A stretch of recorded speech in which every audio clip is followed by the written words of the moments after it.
সম্মানিত দিনী ভাই বোন, যেসব পাপের কারণে সরাসরি জাহান্নাম ঘোষণা হয়েছে তার একটি বড় পাপ হচ্ছে বদনাম, গীবত, পরনিন্দা। সরাসরি জাহান্নাম ঘোষণা হয়েছে। যেমন শিরক করলে জাহান্নামে যাবে, যেমন বাপ মাকে গালি দিলে, বাপ মায়ের অবাধ্য হলে জাহান্নামে যাবে, যেমন মিথ্যা সাক্ষী দিলে জাহান্নামে যাবে, জেনায় লিপ্ত হলে জাহান্নামে যাবে, সুদ খেলে জাহান্নামে যাবে, ঘুষ দিলে জাহান্নামে যাবে, মানুষকে হত্যা করলে জাহান্নামে যাবে, এতিমের মাল অন্যায়ভাবে ভক্ষণ করলে জাহান্নামে যাবে, মানুষের উপরে অপবাদ লাগালে জাহান্নামে যাবে। জাহান্নামে যাবে বলে যেসব পাপের কথা উল্লেখ হয়েছে তার একটি বড় পাপ হচ্ছে বদনাম, গীবত। সম্মানিত দিনী ভাই বোন, বিষয়টি আমাদের জন্য আরো জটিল এই জন্য যে পাপ দুই ধরনের, একগুলো আল্লাহর সাথে জড়িত, একগুলো মানুষের সাথে জড়িত। আল্লাহর সাথে জড়িত পাপ ক্ষমা হওয়া সহজ, কিন্তু মানুষের সাথে জড়িত পাপ ক্ষমা হওয়া সহজ নয়। মানুষের সাথে জড়িত পাপ ক্ষমা হওয়ার দুইটা পদ্ধতি। একটা হলো দুনিয়াতে ক্ষমা চেয়ে নিতে হবে, আর আরেকটা হলো বিচারের মাঠে নেকি দিয়ে পূর্ণ করে দিতে হবে। মানুষের সাথে জড়িত পাপের ক্ষমার পদ্ধতি দুইটা। একটা হলো দুনিয়াতে হা ধরে ক্ষমা নিতে হবে, আর না হয় বিচারের মাঠে নেকি দিয়ে পূর্ণ করে দিতে হবে। আর আল্লাহর কাছে ক্ষমা নেওয়ার পদ্ধতি এগুলো নয়। পাপ হয়ে গেছে বড় থেকে বড়, আল্লাহ তুমি ক্ষমা করো, আমি তওবা করছি। আল্লাহ বলবেন ঠিক আছে, করলাম। বিচারের মাঠেও তিনি ক্ষমা করে দিতে পারেন, মানে তাকে নেকি বুঝিয়ে দেওয়া লাগবে না। কিন্তু আমি যদি কারোর বদনাম গীবত করে থাকি তাহলে তার হাত ধরে ক্ষমা নিতে হবে, অন্যথায় বিচারের মাঠে আমার নেকি দিয়ে সেইটা পূর্ণ করে দিতে হবে। আবু হুরায়রা রাদিয়াল্লাহু তাআলা আনহু বলেন, রাসূল সাল্লাল্লাহু আলাইহি সাল্লাম একদা বললেন, হাল তাদরুনা মাল গীবত, সঙ্গী সাথী বলতে পারো গীবত কাকে বলে? সঙ্গী সাথী বলতে পারো বদনাম, পরনিন্দা কাকে বলে? কালু আল্লাহ রাসূলু আলাম, সাহাবীগণ বললেন আল্লাহই ভালো জানেন, আল্লাহ রাসূলই ভালো জানেন, আমরা বলতে পারছি না গীবত কাকে বলে। তখন আল্লাহ রাসূল বললেন, যিকরুকা আখাকা বা ইয়াকরাহ, তুমি তোমার ভাইয়ের কোনো কথা বলো আর ও যদি শুনতে পাই তাকে যদি খারাপ লাগে, এটাই হলো গীবত। শোনো, তুমি তোমার ভাইয়ের কোনো কথা কোনো জায়গায় বলছো, আর যার কথা বলছো ও যদি শুনতে পাই তাকে যদি খারাপ লাগে, এটা হলো গীবত। তুমি কারো কোনো কথা কোনো মানুষের সামনে বলছো, ওকে যদি এটা খারাপ লাগে, সেটাই হলো গীবত। তো এই পর্যন্ত বলতে সাহাবীগণ বলছেন, আর আইতা ইনকান ফিহি মাকুল, তাহলে ঠিক আছে আল্লাহ রাসূল আপনি বলেন যে একটা মানুষ জেনা করেছে তাই তো আমি বলছি জেনা করেছে, সেটাও কি গীবত হবে? একটা মানুষ চুরি করেছে তাই তো আমি বলছি যে সে চোর, তাহলেও কি গীবত হবে? আর তা আপনি বলেন, তাহলে আপনার মতামত কি?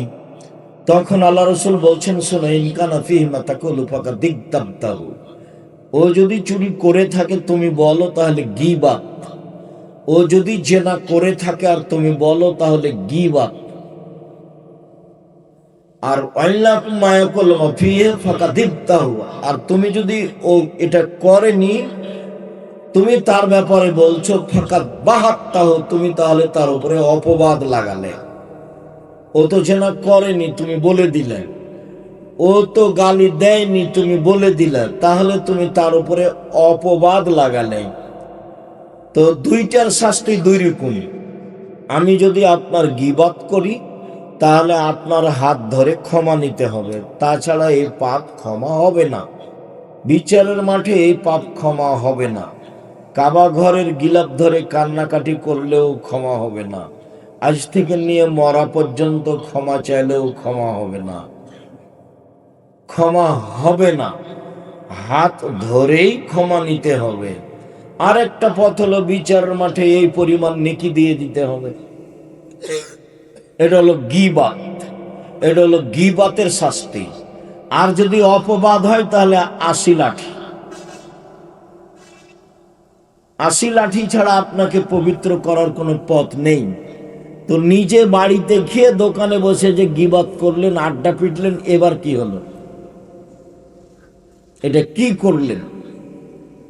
দিন রাত যে ছুটে বেড়াচ্ছেন মোটর সাইকেল নিয়ে, এ আর সেই, আর কত কি যে বলছেন। তো সাংবাদিক এসেছে প্রতিষ্ঠানে, তো আমাকে কিছু জিজ্ঞাসা করছে।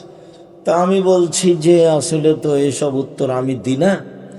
তো তোমরা এই সাংবাদিকতা ছাড়া তোমাদের রুজি আর কোনো পথ নেই? রুজির ভিক্ষা করে খাও। আপনারা যারা এখানে সাংবাদিক আছেন, আপনাকে আমি কষ্ট দিতে চাইনি, তো দুঃখিত। সাংবাদিকতা মানে হলো মানুষের দোষ ত্রুটি জেনে পেপারে প্রচার করা। এর চেয়ে খারাপ কাজ দুনিয়াতে আছে? মানে রুজির কি আর কোন দুনিয়াতে পথ নেই? দিন মজুরি করে খেতে হবে। আমি তো বলেছি উপার্জনের পথ ৪টা। একটা হলো দিন মজুরি, সন্ধ্যায় টাকা শেষ। একটা হলো চাকরি, ২৫ দিনে শেষ। একটা হলো জমি চাষ, সমান সমান না হলে লস। আর একটা হলো ব্যবসা। তখন রাসূল সাল্লাল্লাহু আলাইহি সাল্লাম বললেন, সত্যবাদী বিশ্বস্ত ব্যবসায়ীরা বিচারের মাঠে নবীদের সাথে থাকবেন, শহীদদের সাথে থাকবেন, সিদ্দিকদের সাথে থাকবেন। এটা উপরে যেতে যেতে যেতে যেতে অনেক উপরে চলে গেল। তাহাজ্জুদ পড়ে রাসূলের সাথে থাকার সুযোগ হয় না। একটা পথ আল্লাহ রাসূল সহজভাবে বলেছেন রাসূলের সাথে থাকার। কেউ যদি 2টা মেয়ের লালন পালন করে, 2টা মেয়ের লালন পালন বিবাহ শাদী দিয়ে দেয়, তাহলে আমি মুহাম্মদ সাল্লাল্লাহু আলাইহি সাল্লাম আর ওই পিতা জান্নাতে একসাথে এভাবে থাকবো। 2টা আঙ্গুলকে তিনি জমা করে দেখালেন। এখন বাপে তো মনে করেছে যে ছেলে মেয়ের বিবাহ দেওয়া পর্যন্ত, এইটা নয়। আল্লাহ রাসূল বলেছেন, আল্লামাহা তাকে বিদ্যা শিখিয়ে দিয়েছে, ও আদ্দাবাহা শিষ্টাচার শিখিয়ে দিয়েছে, ও আহসানা ইলাইহিন্না তার সাথে ভালো আচরণ করেছে। তাহলে এই পিতা আর আমি জান্নাতে একসাথে থাকব। তো বাপ তো জানে না বিদ্যা কাকে বলে, বাপ তো জানে না শিষ্টাচার কাকে বলে, তো কি শিখাবে তাহলে? সকালে গিয়ে মেয়ে তো আপনার যত স্কুল কলেজ আছে গোদাগাড়ি, চাঁপাইনবাবগঞ্জ, বাংলাদেশে, মেয়েরা সকালে গিয়ে বলছে, ও কালিমা তোমার আকাশ, ও কালিমা তোমার বাতাস।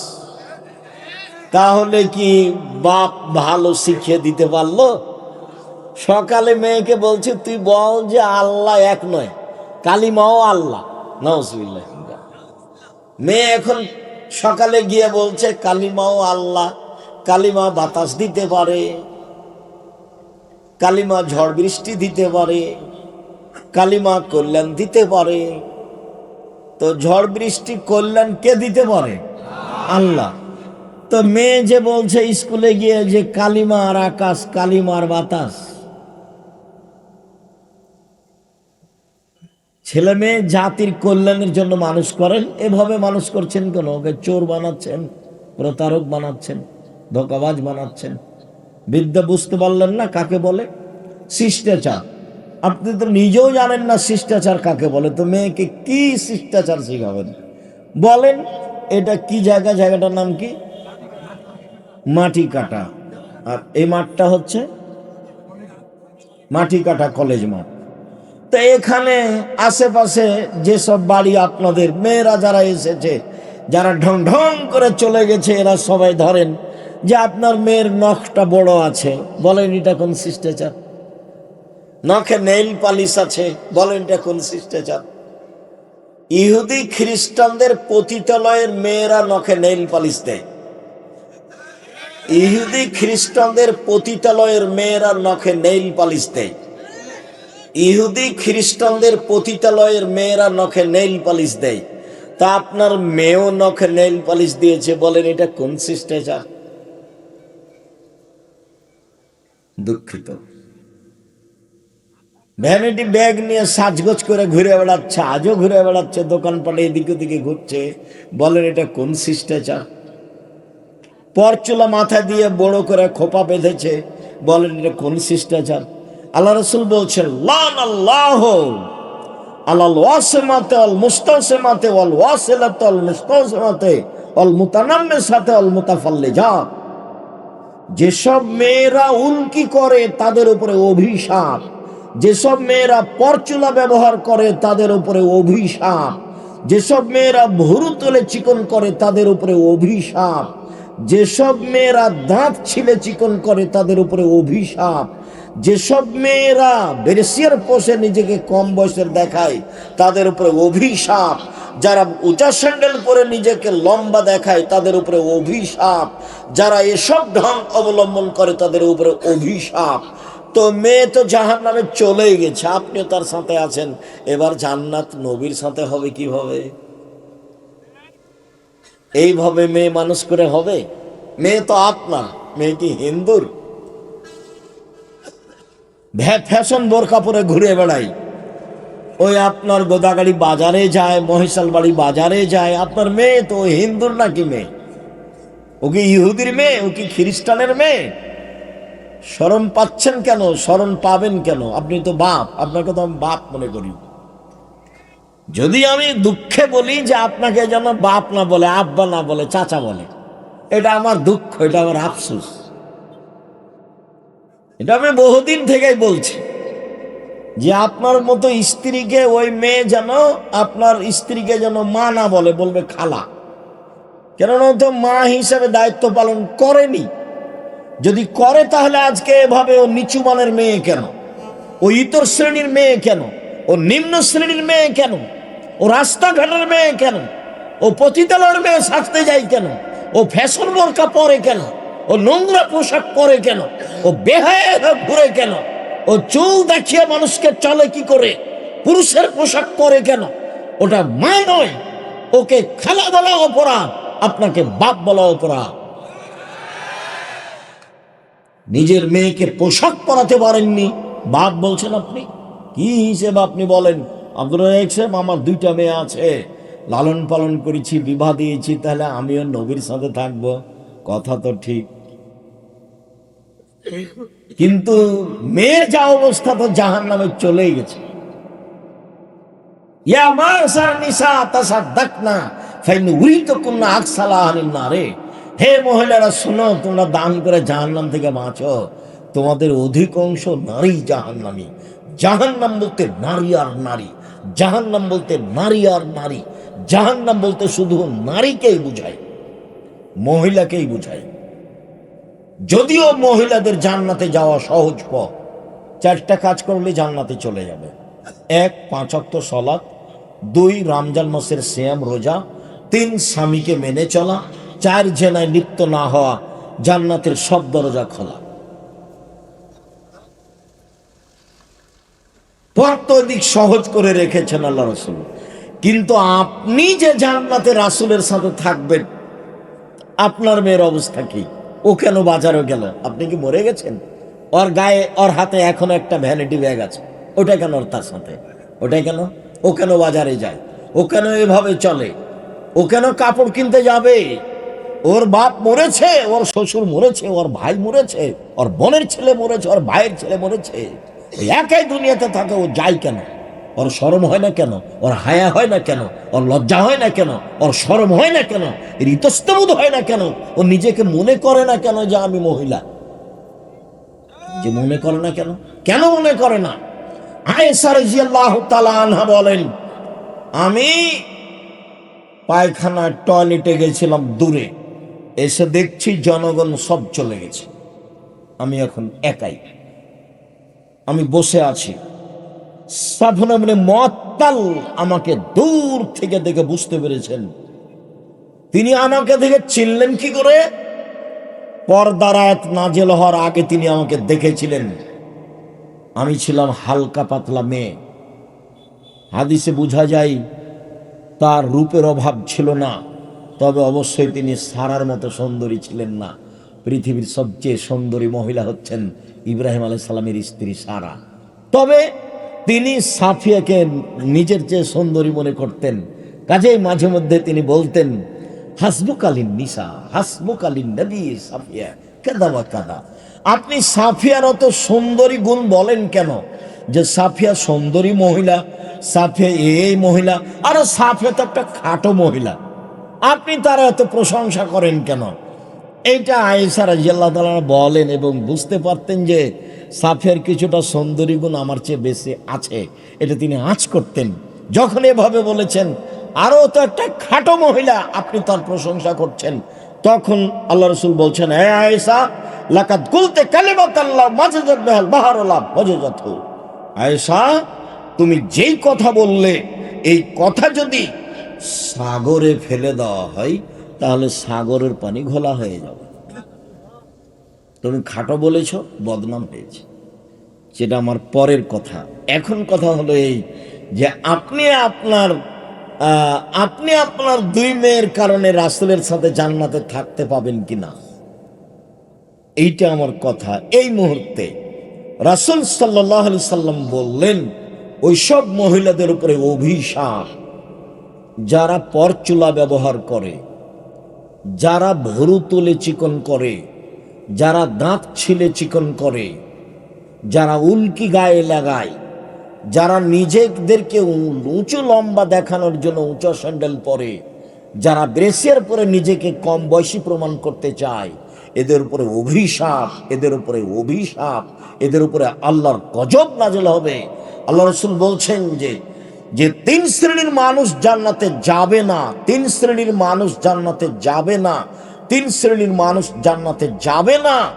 তার এক শ্রেণীর মানুষ হচ্ছে রাজনাত মিনান নিসায়ে, পুরুষের বেশধারী নারী, যারা পুরুষের জুতা স্যান্ডেল পরে, যারা পুরুষের শার্ট প্যান্ট পরে, যারা পুরুষের পোশাক পরে, তারা জান্নাতে যাবে না। তা আপনার মেয়ে তো প্যান্ট পরে আছে এখন, তো আল্লাহ রাসূল তো ঘোষণা আগেই দিয়েছেন, তা আপনি তখন তাহাজ্জুদ পড়েও হবে না, হজ করেও হবে না, পথ তো সব বন্ধ হয়ে গেছে মেয়ের কারণে। যে মেয়ের কারণে রাসূলের সাথে কিভাবে থাকার সুযোগ হচ্ছিল,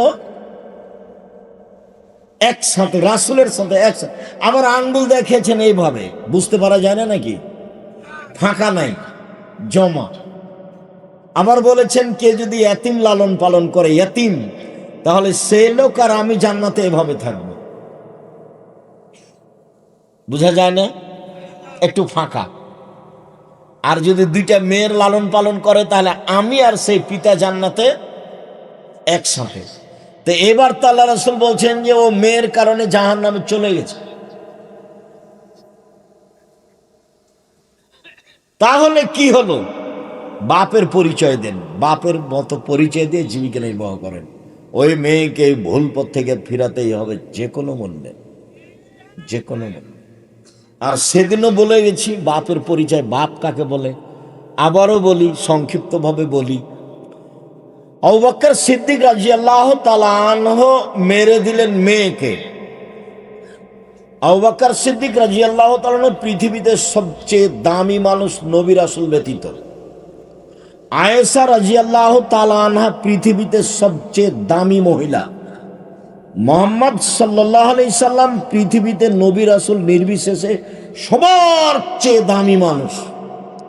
আবু বকর সিদ্দিক মেয়েকে মেরে দিলেন, বিবাহদারী মেয়েকে মারলেন, পূর্ণ যুবতী মেয়েকে মারলেন, জামাইয়ের সামনে মারলেন, সবচেয়ে বড় মানুষে মারলেন, সবচেয়ে বড় মহিলাকে মারলেন, সবচেয়ে বড় মানুষের সামনে মারলেন, বিবাহদারী মেয়েকে মারলেন, পূর্ণ যুবতী মেয়েকে মারলেন, জামাইয়ের সামনে মারলেন, দিন দুপুরে মারলেন, খোলা মাঠে মারলেন, 1400 মানুষের সামনে মারলেন, সবচেয়ে বড় মানুষে মারলেন।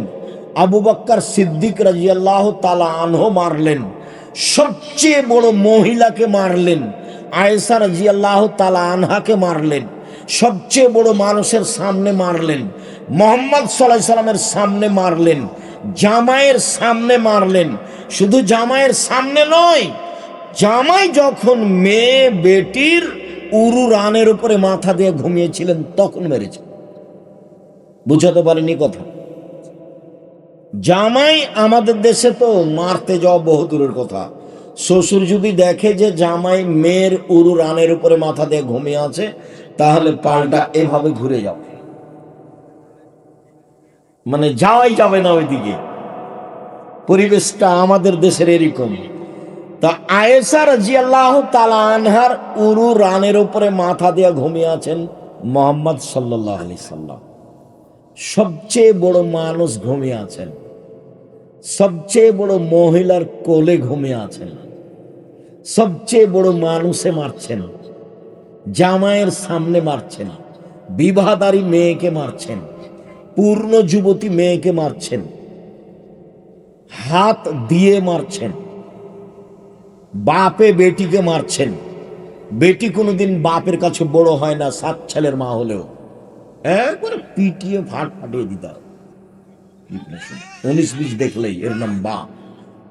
আয়েশা বলছেন ফাল্লাকা জানি লাকসাতান শাদীদা, এত জোরে আমার বাপ আমার কোমরের উপরে মারলেন, কোমরের উপরে, যে আমার স্বামী আমার উরু রানের উপরে মাথা দিয়ে না ঘুমালে আমি মায়ের কারণে দূরে সরে যেতাম, এত জোরে মেরেছেন। আমি নিজেকে টিকিয়ে রাখার চেষ্টা করেছি যাতে করে আমার স্বামীর ঘুম ভেঙে না যায়। স্বামী হচ্ছেন মুহাম্মদ সাল্লাল্লাহু আলাইহি সাল্লাম, আর স্ত্রী হচ্ছেন আয়েশা রাদিয়াল্লাহু তাআলা আনহা, আর বাপ হচ্ছেন আবু বকর সিদ্দিক রাদিয়াল্লাহু তাআলা। খোলা মাঠে মেরে দিলেন মেয়েকে, জামাইয়ের সামনে মারলেন, হাত দিয়ে মারলেন, খোলা মাঠে মারলেন, 1400 মানুষের সামনে মারলেন।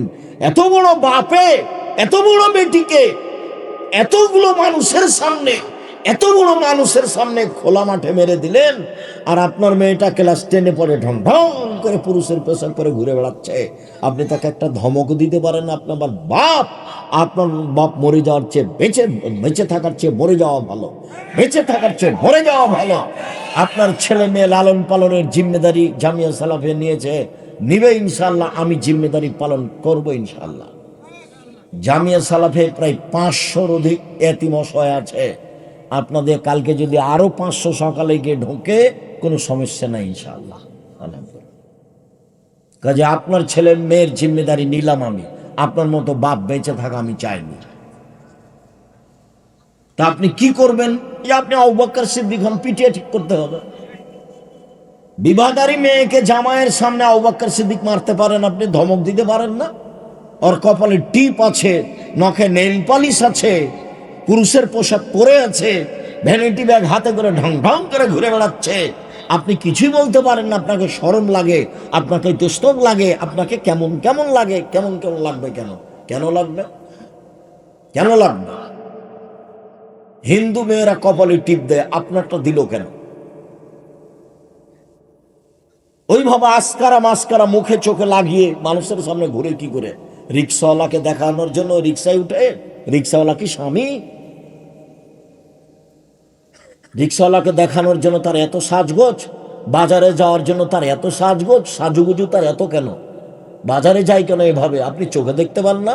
আপনার স্ত্রী চোখে দেখতে পায় না? স্বামী স্ত্রী ছাই করতে কলা করতে বেঁচে আছেন? কেন বেঁচে আছেন? ছেলে মেয়েকে মানুষ করতে হবে, এই জন্য বেঁচে আছেন। রাসূল সাল্লাল্লাহু আলাইহি ওয়াসাল্লাম বলছেন, কোন পিতা যদি 2 জন মেয়ের লালন পালন করে, সেই পিতার আমি জান্নাতে একসাথে থাকব। তখন তিনি বলেছেন, বিদ্যা শিখিয়ে দিল, সুন্দর বিদ্যা শিখিয়ে দিল, শিষ্টাচার শিখিয়ে দিল, সুন্দর শিষ্টাচার শিখিয়ে দিল, তার সাথে ভালো আচরণ করলো। এই বাপ নবীর সাথে জান্নাতে একসাথে ভাবে থাকবেন। সম্মানিত দিনী ভাই বোন, মনে রাখা ভালো হবে, জেনা মহাপাপ। রাসূল সাল্লাল্লাহু আলাইহি সাল্লাম বলেন, অবিবাহিত ছেলে মেয়ে জেনা করলে 100 লাঠি পিটিয়ে এলাকা থেকে তাড়িয়ে দিতে হবে 1 বছরের জন্য। তিনি বলেন, বিবাহিত পুরুষ নারী জেনা করলে ইট ঢেল পাথর দিয়ে মেরে মেরে মেরে ফেলতে হবে। তার বেঁচে থাকার কোনো সুযোগ নেই। 3 শ্রেণীর মানুষকে হত্যা করতে হয়, 2 শ্রেণীর মানুষের বাঁচার পথ আছে। 3 শ্রেণীর মানুষকে হত্যা করতে হয়, 2 শ্রেণীর মানুষের বাঁচার পথ আছে।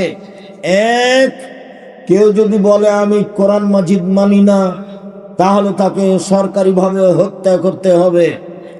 ফাঁসির মঞ্চে নিয়ে যাওয়া হয়েছে, ও এখন বলছে আমার ভুল হয়েছে, কোরআন আল্লাহর দেওয়া বিধান, তাহলে তাকে ফাঁস থেকে নামিয়ে নিতে হবে। হত্যার যোগ্য অপরাধ ছিল, স্বীকৃতির কারণে সে বেঁচে গেল। 2, আপনি আমাকে হত্যা করেছেন, আমার বাপ মা আপনাকে হত্যা করে নিবে, তার নাম কেসাস। তবে আপনার বাঁচার পথ আছে। আপনাকে ফাঁসির মঞ্চে নিয়ে যাওয়া হয়েছে, গলায় ফাঁসও দেওয়া হয়েছে। আমার বাপ মা ছুটাছুটি করে বলছে আমরা মাফ করে দিলাম, আমরা মাফ করে দিলাম, আমরা কেসাস নিব না, তাহলে আপনার আর ফাঁসি হবে না। 3, বিবাহ করার পরে যদি কেউ জেনায় লিপ্ত হয়, তাহলে তাকে পৃথিবীতে বাঁচিয়ে রাখার কোনো পথই নেই। কিয়ামত পর্যন্ত কোনো পথ বেরো হবে না। বিবাহ করার পরে যদি কেউ জেনায় লিপ্ত হয়, তাহলে তাকে পৃথিবীতে বাঁচিয়ে রাখার কোনো পথ নেই, পুরুষ হোক আর নারী হোক। জেনা মহাপাপ, জেনা মহাপাপ, জেনা মহাপাপ। এর পরেও যদি তার বিচার না হয়, সে যদি রাতের অন্ধকারে দিনে কোনো জায়গায় নির্জনে বসে আল্লাহকে বলে আমি ভুল করেছি, আমি অপরাধী, আস্তাগফিরুল্লাহ ওয়া আতুবু ইলাইহি, আমি আল্লাহর কাছে ক্ষমা ভিক্ষা চাই, তার কাছে ফিরে যেতে চাই, আস্তাগফিরুল্লাহ আল্লাযী লা ইলাহা ইল্লা হুয়াল হাইয়ুল কাইয়ুম ওয়া আতুবু ইলাইহি, রব্বিগফিরলি ওয়া তুব আলাইয়া ইন্নাকা আনতাত তাওয়াবুল গফুর, আল্লাহুম্মা আনতা রাব্বি লা ইলাহা ইল্লা আনতা খালাকতানি ওয়া আনা আবদুকা ওয়া আলা আহদিকা ওয়া আদিকা মাসতাতাতু আউযু বিকা মিন শাররি মা সানাতু আবুউ লাকা বিনি'মাতিকা আলাইয়া ওয়া আবুউ বিযামবি ফাগফিরলি ফাইন্নাহু লা ইয়াগফিরুয যুনুবা ইল্লা আনতা। আল্লাহ এই পাপ তার ক্ষমা করে দিবেন ইনশাআল্লাহ। কেন? এই পাপ কার সাথে জড়িত? আল্লাহর সাথে জড়িত। আপনি দোকানে বসে আমার বদনাম করেছেন, মরা পর্যন্ত ক্ষমা চান, দেখি হয় নাকি? যদি আল্লাহ আপনাকে ক্ষমা করে দেন, আল্লাহ হবেন জালেম। আল্লাহ বলেছেন আমি জুলুম করি না, আমার উপরে জুলুম আমি হারাম করেছি, ইন্নী হারামতু যুলমা আলাইয়া, আমার উপরে জুলুম আমি হারাম করেছি। তুমি যার বদনাম করেছো সেখানে ক্ষমা নেওয়া, এখানে কেন? কথা স্পষ্ট হয়নি? জিন্দেগিতে মুখ খুলবেন না কারো নামে। এই বাচ্চা, ছেলেগুলো ওখানে দৌড়াচ্ছে, আপনারা দেখলেন না? এই ছেলেরা, তোমাদের এখানে লোকজন নেই, তোমরা ওখানে দাঁড়িয়ে আছো কেন? জায়গা নাই নাকি? তোমাদের জন্যই তো আমি এসেছি। ভাইজান, আপনি ওখানে কেন দাঁড়িয়ে আছেন? আমি আপনার জন্য এসেছি। আমি এখানে কোনো স্বার্থ নিয়ে, এবং আমি কোনো তাফসির মাহফিল করি না। আমার কাছে কোনো উদ্দেশ্য নেই, শুধু উদ্দেশ্য আপনাকে একটু পরকালমুখী করা। আমি আপনার জন্য খাস করে এসেছি। আপনাকে আলোচনা ভারী লাগুক আর হালকা লাগুক, দয়া করে আপনি ধৈর্যের পরিচয় দিবেন। কিছুক্ষণ আপনি অপেক্ষা করবেন, আমি আপনার জন্য এসেছি। আপনারা মহিলারা, আপনারা আমার দিনী বোন, আমি আপনাকে যতই কঠিন করে বলি না কেন, আপনার আমি উপকারের জন্য এসেছি, আপনার আমি কল্যাণ কামনা করি।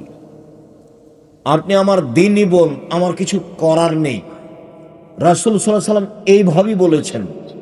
তিনি বলছেন ইন্নাল মারাতা তুকবিলু ফি সূরাতি শায়তান ও তুদবিরু ফি সূরাতি শায়তান, নিশ্চয় মহিলারা শয়তানের বেশ ধরে আসে, নিশ্চয় মহিলারা শয়তানের বেশ ধরে যায়।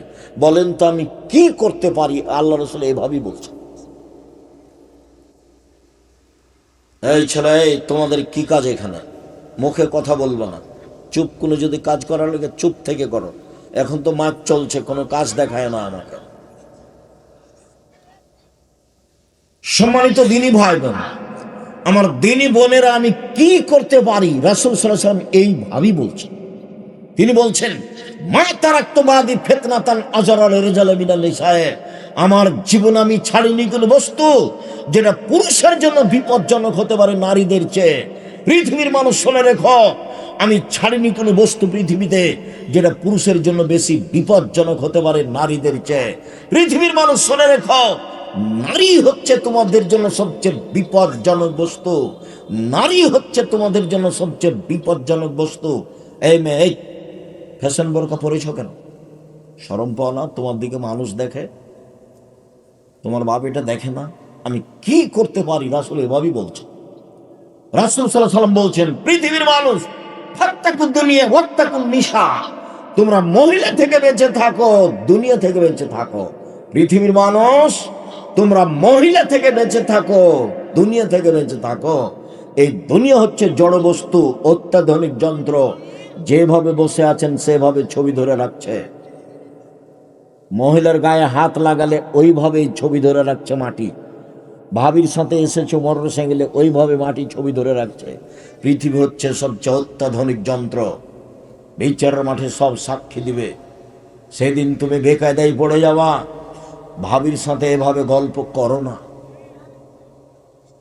শালিকার সাথে এভাবে কথা বলো না। পরকাল হবেই। আর এইভাবে দল সংগঠন করে, মারামারি করে, মানুষকে জেল হাজতে দিয়ে, মানুষকে অপমান করে, নির্যাতিত করে দুনিয়ায় সফলতা অর্জন করিও না। জুলুম করিও না, জুলুম করো না। মানুষকে অপমান করো না, মানুষকে হত্যা করো না, মানুষকে জেল হাজতে দিও না। নইলে তোমার অপমান ঘনিয়ে এসেছে, আসবেই। যে যত বড় জালেম, তার দুনিয়াতে ধ্বংসর সময় তত কম। তোমাদের নেত্রীর সময় ছিল মাত্র 45 মিনিট, আর ফেরাউনের সময় ছিল 3-4 মিনিট। আর আদ সামুদ মিনিটই পায়নি, বাস নাই। আদ সামুদ ওরা মিনিট পায়নি, বিদ্যুৎ চমকে উঠেছে, নাই, গেছে দুনিয়া থেকে। জুলুম করো না, এভাবে মানুষের বিরুদ্ধে যায়ও না, দল সংগঠন করে মানুষের বদনাম করো না, গীবাত করো না। আমি আব্দুর রাজ্জাক বিন ইউসুফ আপনার বাড়ির মানুষ, আমি আপনাকে কাছে থেকে বলছি, আমি আপনার ঘরের মানুষ, আপনাকে আমি ভাই মনে করে বলছি, দেশের লোক মনে করে বলছি। নিজের জন্য যেমন বাঁচা চাই, আপনার জন্য আমি তেমন বাঁচা চাই। উপস্থিত বৈঠকের মহিলারা শোনেন, আপনি উল্টা বুঝিয়েন না। আপনার নেতা যা বলেছে, আমি যা বলছি আমারটাই ঠিক, এ কথাই ঠিক, এ কথাই ঠিক, এ কথাই ঠিক। জাতির যদি রাস্তাঘাট করে দিতে না পারি, জাতির যদি স্কুল কলেজ করে দিতে না পারি, জাতিকে চূড়ান্ত সঠিক ধর্ম দিতে পারবো ইনশাআল্লাহ। ধর্মের ব্যাপারে জাতিকে ফাঁকি দিয়ে পরকাল হারাতে না যেনই। শুনুন, আপনি কটাক্ষ চোখে দেখবেন আর হাঁটবেন, এটা আমি চাইনি। আপনি দিনী বোন যেভাবে বৈঠক করছেন, এই বৈঠক রাসূলের বৈঠক নয়। আপনি ভুল বুঝেছেন। কোরআন মাজিদের গায়ে যদি মিথ্যে কথা লেখা থাকে, 35 বছর থেকে দেখাচ্ছি, কতদিন থেকে? 90 সাল থেকে দেখাচ্ছি। কোরআনের গায়ে যদি পাতা পাতা মিথ্যা দোয়া লেখা থাকে, পরের পৃষ্ঠা আছে, এক পৃষ্ঠা একটা বাক্য রাসূলের নয়। 35 বছর থেকে বলছি, 90 সাল থেকে বলছি। কোন মায়ের বেটা প্রমাণ করতে পারে যেটা রাসূলের বাক্য? কোরআনের গায়ে যদি মানুষ মিথ্যা কথা লিখতে পারে, ধর্মের বহির্জগতে মানুষ মিথ্যা কথা বলবে? কোরআন মাজিদ খুলে মানুষ বলছে, দেখেন আল্লাহ বলছে মিলাদ করতে হবে। নবী মিলাদ করলেন না, সাহাবী করলেন না, তাবেঈ করলেন না, পৃথিবীর কোনো বড় বিদ্বান করলেন না। আর এখন মাওলানা সাহেব দেখাচ্ছে, এ দেখেন আল্লাহ বলছে মিলাদ করতে। দেশের 95% জন বক্তা মিথ্যুক, এ কথাই ঠিক। আপনি খালি বলেন না যে দেখেন আপনি আমার বক্তার মিথ্যা কথা দেখেন, তো খালি বলেন না সাহস করে, তারপর আমি দেখছি। দেশের 98% জন মুফাসসির মিথ্যুক, ধর্মের নামে মিথ্যা কথা বলছে। আপনি বই পড়েন না, আমি তো চেষ্টা চালাচ্ছি আপনার সাথে থাকার।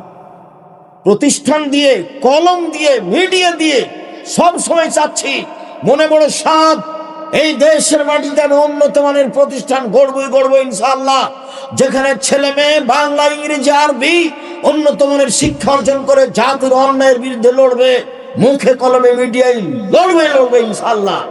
জীবন বাজি রেখে চেষ্টা চালিয়ে যাচ্ছি এবং তারা লড়ে যাচ্ছে। মুখে আছি, মিডিয়াতে আছি, কলমে আছি, দিন রাত আছি, কোন জায়গাতে জেনে শুনে সজ্ঞানে সরিষা সম পরিমাণ স্বার্থের আশ্রয় নিনি। উপরওয়ালা দেখছে 90 সাল থেকে না আজ পর্যন্ত একটা বাক্য স্বার্থে বলিনি। কোনো স্বার্থ নেই এখানে, স্বার্থ একটাই, আল্লাহকে সন্তুষ্ট করা, আপনাকে পরকালমুখী করা। যেহেতু মরতেই হবে এটা আপনি বুঝছেন, তারই মানে পরকালমুখী। কেন আপনি দোকানে বসে আড্ডা পিটে মানুষের বদনাম করেন? আপনি কি বুঝবেন? আপনি কেন বললেন যে ওই চেয়ারম্যান খারাপ? মুখ খুললেন কেন? সাংবাদিক, তুমি কি বুঝো যত কথা লিখেছো তার জবাব কি হবে? এই ছেলে, তোমাকে বলি, তোমার বন্ধু সাংবাদিক, শুনে যাও, তাকে বলে দিও এদিকে দেখো, রাসূল সাল্লাল্লাহু আলাইহি ওয়াসাল্লাম বলেছেন, মান সাতারা মুসলিমান সাতারাহুল্লাহ ফিদ দুনিয়া ওয়াল আখিরা। কেউ যদি মুসলমানের দোষ ত্রুটি ঢেকে রাখে, তাহলে আল্লাহ ওই লোকটার দোষ ত্রুটি দুনিয়াতেও ঢাকবেন, কিয়ামতের মাঠেও ঢাকবেন, ঢেকে দিবেন। আর একটু দেখো, যে কারো বদনাম করবে না, পেপার পত্রিকায় কারো কথা লিখবে না, মুখ খুলবে না কারো ব্যাপারে, তাকে আল্লাহ বিচারের মাঠে নিয়ে আসবেন, নিয়ে এসে অন্য থেকে বাহু দিয়ে ঢেকে নেবেন, কেউ যেন দেখতে না পায়, নিজে আল্লাহ নিয়ে তার খাতাটাকে দেখাবেন, দেখো তো এই পাপ তুমি চিনতে পারো, দেখো তো এগুলো পাপ চিনতে পারো, জি এগুলো আমারই পাপ। তো তুমি কি আমাকে কিছু বলতে চাও? জি না, আমি কিছু বলতে চাই না। তো তুমি কি মনে করো যে আমার ফেরেশতারা অন্যায় লিখেছে? জি না, সেটা আমি মনে করি না। তখনও বুঝবে যে আমার নাম, আমি জাহান্নামে চলেই গেছি। তখন আল্লাহ বলবেন, দেখো তোমার একটা স্বভাব ছিল, খাসলত ছিল মানুষের দোষ ত্রুটি ঢেকে রাখা। তুমি যদি মানুষের দোষ ত্রুটি গোপন রাখতে পারো, আমি আল্লাহ তোমার দোষ ত্রুটি গোপন রাখতে পারি না। যাও, তোমার বিচার হবে না, মাফ করে দিলাম তোমাকে, তুমি জান্নাতে চলে যাও। গুণ কি গুণ বলেন তো, কি গুণ? মুহাম্মদ সাল্লাল্লাহু আলাইহি সাল্লাম কিভাবে ঢেকে রাখতেন সেটা আমি একটু পরে বলছি। আমি একটু বুঝাই, গীবত কাকে বলে, বদনাম কাকে বলে। সুদ মহাপাপ, জেনা মহাপাপ, সুদ মহাপাপ। রাসূল সাল্লাল্লাহু আলাইহি ওয়াসাল্লাম বলছেন, মায়াকুল দিরহাম রিবা ওয়া আলম আসাদ মিন সিত্তাতি সালাসিনা জিনিয়া। কেউ যদি জেনে শুনে 1 টাকা সুদ খায়, 36 বার জেনা করে যত পাপ হবে, 1 টাকা সুদ খেলে তার চেয়ে বেশি পাপ হবে। যেটা মানুষ দিন রাত করছে। কিস্তি তুলেছেন কেন? এই ছেলে, তোমার মা কিস্তি তুলেছে কেন? খালা বলে ডাকতে পারো না যে তোমার এটা খাবো না, প্রয়োজন আমি ভিক্ষা করে খাবো। ভিক্ষা করে খাওয়া কেন? মানুষের বাড়িতে কাজ করে খাওয়া। আমি ভিক্ষা করার কথা বলি তোমার বাপকে খাটো করার জন্য। তোমার বাপ তোমার জন্য কেন যৌতুক নিবে কেন? তখন আমি কষ্ট পেয়ে বলেছি, বাপ বেটা ভিক্ষা করে খাও। যৌতুক নিয়েছো কেন? আগামীকাল সন্ধ্যা হতে হতে যৌতুক ফেরত দিতে হবে। দিন মজুরি করে থাকো, মোটরসাইকেল নিলে গেল, বলে আমাকে খুশি হয়ে দিয়েছে। বেটা, তোমার শ্বশুর মোটরসাইকেলটা ফকিরকে দেয় না কেন? তাহলে তো বোঝা যায় খুশি হয়ে দেয়। তোমার স্বভাব খারাপ, তোমার বাপেরও স্বভাব খারাপ। পরের দেওয়া মোটরসাইকেলে গড়ে বেড়াও আর এগুলো বদনাম করে বেড়াও। দেখি আব্দুল্লাহর শ্বশুর বলুক তো দেখি, আব্দুল্লাহর শ্বশুর, আব্দুর রহমানের শ্বশুর, আব্দুর রহিমের শ্বশুর, বাবার ক্ষমতায় আমার সামনে মুখ খুলতে পারে? মুখ খোলার সাহস রাখে না, মানে ওর ধারে কাছে যেতে পারবে না।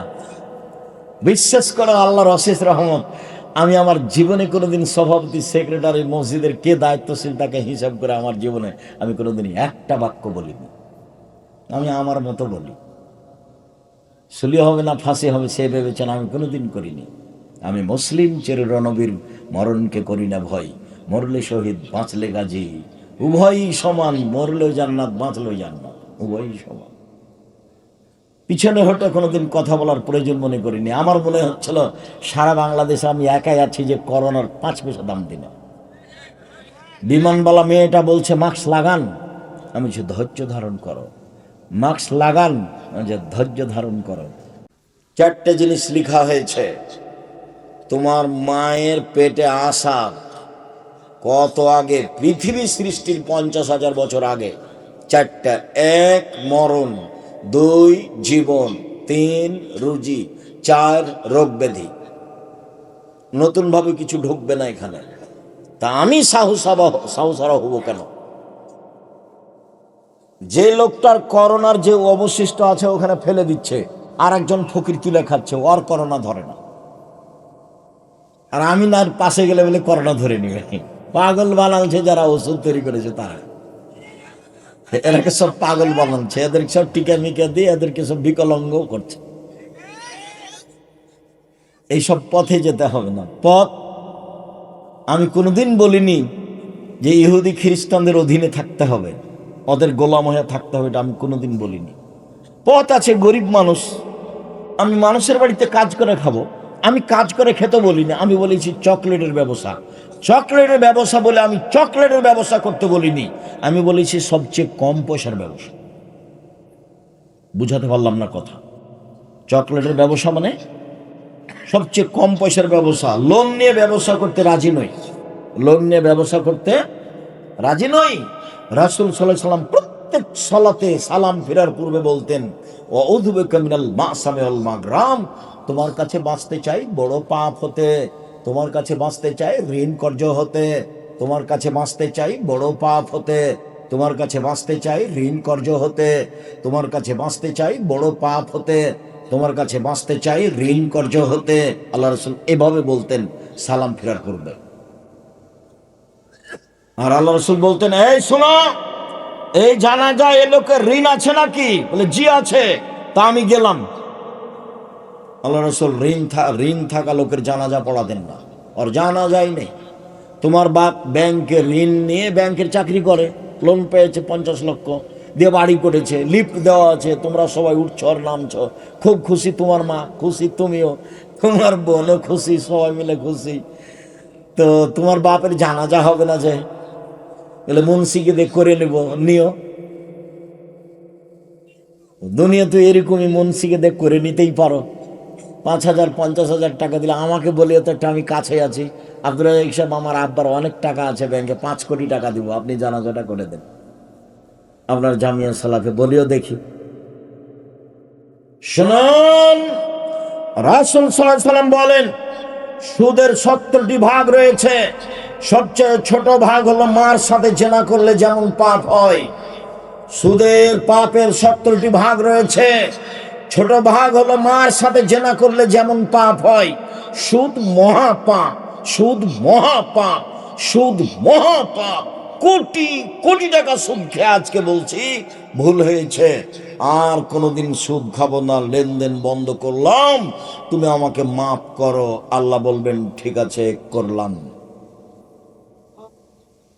এখন দোকানে বসে আড্ডা পিটে কারো বদনাম করেছে, ক্ষমা চাও দেখি, হবে না। আল্লাহ তো বলছেন হাদিসে কুদসি, মা দাওয়াতানি রাজাউতানি, আদমের ছেলে মেয়ে শোনো, তুমি যেভাবে ডাকো আমি সেভাবে থাকি, তুমি যেভাবে বলো আমি সেভাবে শুনি, তুমি যেভাবে ডাকো আমি সেভাবে শুনি, তুমি যেভাবে বলো আমি সেভাবে মানি। আমি পরোয়া করি না তুমি কত বড় পাপী, আমি পরোয়া করি না তুমি কত বড় পাপী, তুমি ক্ষমা চাইলে আমি ক্ষমা করে দিই, আমি পরোয়া করি না তুমি কত বড় পাপী, তুমি যেভাবে বলো আমি সেভাবে থাকি, তুমি যেভাবে ডাকো আমি সেভাবে শুনি, ক্ষমা চাইলে ক্ষমা করে দিই, আমি পরোয়া করি না তুমি কত বড় পাপী। আদমের ছেলে মেয়ে শোনো, তোমার পাপ বেশি হতে হতে হতে যদি আকাশে লেগে যায় পাপ আর পাপ, এরপরে যদি তুমি আমাকে বলো আমার ভুল হয়েছে, আমি তোমাকে ক্ষমা করে দেবো, আমি পরোয়া করি না তুমি কত বড় পাপী, আমি পরোয়া করি না তুমি কত বড় পাপী, তুমি যেভাবে ডাকো আমি সেভাবে থাকি, তুমি যেভাবে বলো আমি সেভাবে শুনি, তুমি ক্ষমা চাইলে আমি ক্ষমা করে দিই। এই কথা আল্লাহ বলছেন। তবে ঋণ ব্যতীত, বদনাম, মানুষের সাথে জড়িত পাপ ব্যতীত, মানুষের সাথে জড়িত পাপ মানুষের কাছ থেকে ক্ষমা নিতে হবে, অন্যথায় বিচারের মাঠে নেকি দিয়ে বুঝিয়ে দিতে হবে। সেদিন সব এই ছেলে বসো, মহান আল্লাহ বলেন ওয়াইলুল লিকুল্লি হুমাযাতিল লুমাযা, সামনে বদনাম করে যে, পিছনে বদনাম করে যে, ও সুনিশ্চিত জাহান্নামে যাবে। গীবতের ফলাফল জাহান্নাম। জুবাইর ইবনে মুতঈম রাদিয়াল্লাহু তাআলা আনহু বলেন, রাসূল সাল্লাল্লাহু আলাইহি সাল্লাম বলেছেন, লা ইয়াদখুলুল জান্নাতা কাত্তাত ফিরাতিন নামাম, চগলখড়ি করে যে সে জাহান্নামে যাবে, বদনাম গীবত করে যে সে জাহান্নামে যাবে। রাসূল সাল্লাল্লাহু আলাইহি সাল্লাম বলেন, পৃথিবীর মানুষ শুনে রেখো, বদনাম মহাপাপ, গীবত মহাপাপ। বিচার মাঠে সবচেয়ে নিকৃষ্ট জঘন্য মানুষ হবে যে মানুষের বদনাম এখানে একটা বলে ওইখানে আর একটা বলে, এ হবে সবচেয়ে খারাপ মানুষ। রাসূল সাল্লাল্লাহু আলাইহি সাল্লাম বলেন, পৃথিবীর মানুষ শুনে রেখো, যারা মানুষের বদনাম গীবত করে বিচারের মাঠে তাদের মুখে হবে দুইটা আগুনের জিহ্বা। মুখে দুইটা কি হবে? আগুনের জিহ্বা। অবাক অবস্থা। রাসূল সাল্লাল্লাহু আলাইহি সাল্লাম বলেন, পৃথিবীর মানুষ লা তুজুল মুসলিমিনা, মানুষের বদনাম গীবত করে মানুষকে কষ্ট দিও না। ওয়ালা তুআইরুহুম, তোমরা তাদের নিন্দা করো না। ওয়ালা তাত্তাবি আওরাতিহিম, তোমরা কারো পিছে পড়ো না। ওমাই ইয়াত্তাবি আওরাত আখিহাল মুসলিম, কেউ যখন কারো বদনাম করে ইয়াত্তাবিউল্লাহ আওরাতাহু, তখন আল্লাহ তার বদনামের পিছনে লেগে যান। আর আল্লাহ যার বদনাম করেন তাকে আল্লাহ ধ্বংস করেই ছাড়েন। ও যদি মানুষের বদনাম করে তার বাহনের উটের পেটে ঢুকে যায়, তবে আল্লাহ তাকে বদনাম করেই ছাড়বেন। এই ছেলে, বলো তো দেখি, তুমি মানুষের বদনাম করলে তোমার বদনাম কে করবে? আল্লাহ। মানুষের বদনাম করে যদি তুমি পাথরের মধ্যে ঢুকে যাও বা তোমার উটটার পেটের মধ্যে ঢুকে যাও, তবে তোমাকে আল্লাহ সেখানে অপমান করবে। এর নাম বদনাম, এর নাম গীবত। রাসূল সাল্লাল্লাহু আলাইহি সাল্লাম বলেন, আমাকে জিবরাইল মেরাজে নিয়ে যাচ্ছেন উপরে, দেখি অনেক মানুষ তাদের লম্বা লম্বা নখ, তামার নখ হাতে, একমিশন ওজুহম সুদুরাহম, মুখকে এভাবে খামচা মেরে ধরছে, গোস্ত তুলে ফেলছে, বুকে এভাবে খামচা মেরে ধরছে, গোস্ত তুলে ফেলছে। আমি বললাম, জিবরাইল মান হাওলা, এরা কারা? যারা নিজেদের নখ দিয়ে মুখ এবং বুকের গোস্ত তুলে ফেলছে, এরা কারা? তখন আল্লাহ জিবরাইল বলছেন, শুনেন, আল্লাযীনা ইয়াকাউনা ফি আরাজিন নাস, এরা হচ্ছে ওরা যারা মানুষের বদনাম গীবত করত। আপনি মহিলা মানুষ, এই মেয়ে চলে গেছো নাকি? গল্প করছো নাকি? মুখ বন্ধ করো। উপস্থিত বৈঠকের দিনই বল, আপনি মুখখান বন্ধ করেন। এই মেয়ে, কথা বলছো কেন? আপনি একটু মুখখান বন্ধ করেন। মহিলাদের স্বভাব, এক কেজি চাউল কর্জ নিতে গেছে, ধার নিতে গিয়ে বলছে, বুবু শুনেছ কি হয়েছে? বুবু শুনেছ কি? কি? তো একটু চাউলটা দাও বলছে। আরে বল না আগে কি হয়েছে। আগে বদনামটা শুনবে, তারপরে। মহিলা মানুষ বদনাম দিয়ে তার জীবন চলে, মানুষের গীবত দিয়ে তারা জীবন চলে। যে মহিলা আপনার বাড়িতে এসে কারোর বদনাম করতে চাচ্ছে, আপনি বলেন মুখখান বন্ধ করেন, আমি কারোর বদনাম, আপনাকে চাউলই দিব না, যান। আপনাকে ভালো লাগবে। ও কার বদনাম শুরু করেছে? যে আপনার শত্রু তার। ও কার বদনাম শুরু করেছে বলেন তো দেখি? যে আপনার শত্রু তার। তখন আপনাকে খুব ভালো লাগছে, ঠিকই বলেছেন, আসলেই খারাপ, ঠিকই বলেছেন, আসলেই খারাপ, ঠিকই বলেছেন, আসলেই খারাপ, মানুষই না, এই সেই। আপনাকে খুব ভালো লাগছে, আর ওকেও বলতে ভালো লাগছে। কেন? ও যে চাউল নিতে এসেছে, আটা নিতে এসেছে। দেখেন এবার অবস্থা কি। এর নাম হলো বদনাম।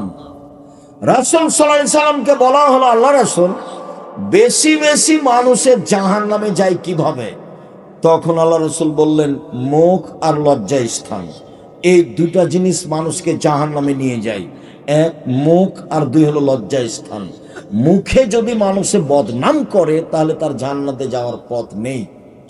একদা রাসূল সাল্লাল্লাহু আলাইহি ওয়াসাল্লাম বলেন, সঙ্গী সাথী বলতে পারো মানুষকে পিছন দিক থেকে ধাক্কা মেরে জাহান্নামে নিক্ষেপ করে কি? সঙ্গী সাথী বলতে পারো মানুষকে পিছন দিক থেকে ধাক্কা মেরে জাহান্নামে নিক্ষেপ করে কি? সঙ্গী সাথী বলতে পারো মানুষকে পিছন দিক থেকে ধাক্কা মেরে জাহান্নামে নিক্ষেপ করে কি? এই কথা বলতে বলতেই আল্লাহ রাসূল নিজের জিহ্বাটা ধরে নিয়েছেন। এই জিহ্বা মানুষকে পিছন দিক থেকে কি করে? ধাক্কা মেরে জাহান্নামে নিক্ষেপ করে। মুখই খুলবেন না, কথাই নাই। আল্লাহ রাসূল বলেছেন বাঁচার তিনটা পথ। এক, আলজেম বাইতাক, বাড়ির বাইরে যাবেন না, কাজ শেষ বাড়ি।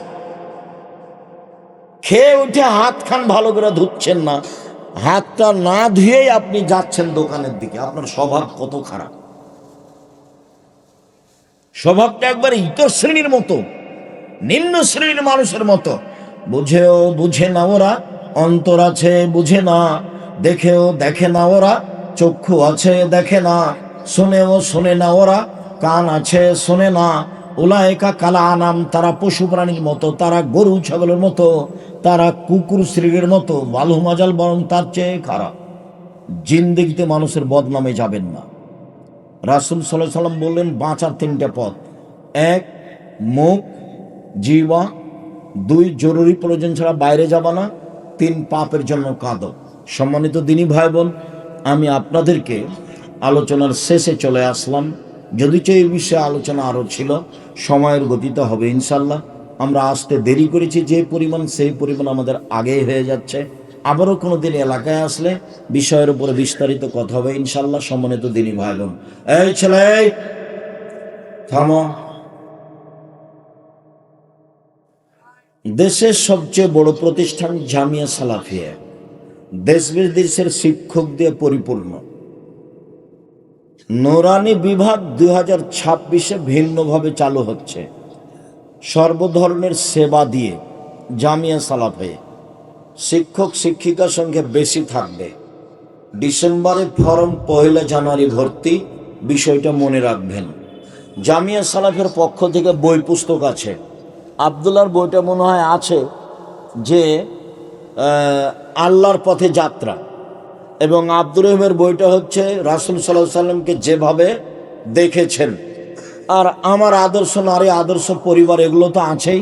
আর আমার পক্ষ থেকে একটা ফ্রি পত্রিকা আছে, একটা কিনলে ফ্রিটা পাওয়া যাবে, একটা কিনলে।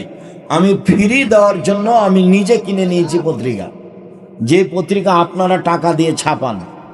এছাড়া বই আছে, দেখেন, নামাজ শিক্ষার বই। এত বই থাকার পরে আমি নামাজ শিক্ষা বই লিখতাম না, তো একবারে